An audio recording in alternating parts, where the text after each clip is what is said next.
এই আম গাছটা ফার্স্ট পটিংয়ের জন্য 8 ইঞ্চি পটে এতদিন বসানো ছিল।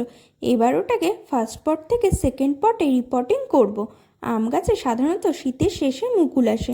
টবের আম গাছে দেখে মনে হয় যেন সুন্দর সুন্দর বনসাই। আম গাছে খুব তাড়াতাড়ি রুট বাউন্ড হয়ে যায়। বছরের পর বছর ছোট্ট পটে ফল পাওয়ার জন্য বছরে অন্তত একবার রুট প্রুন করে রিপোর্ট করা আবশ্যক। এর সয়েল মিক্সের জন্য আমি নিয়েছি 40% গার্ডেন সয়েল, 15% বালি, 10% ভার্মি কম্পোস্ট, 20% গোবর সার, 15% হাড় গুঁড়ো শিংকুচি, সর্ষের খোল ও বাদাম খোলের 3 মাস পুরনো ডিকম্পোস্ট মিক্সচার।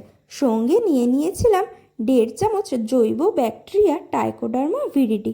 ও তোমাদেরকে তো বলতে ভুলেই গেছিলাম, এই যে গাছটা কিন্তু ছোট পটেই মুকুল এসেছিল।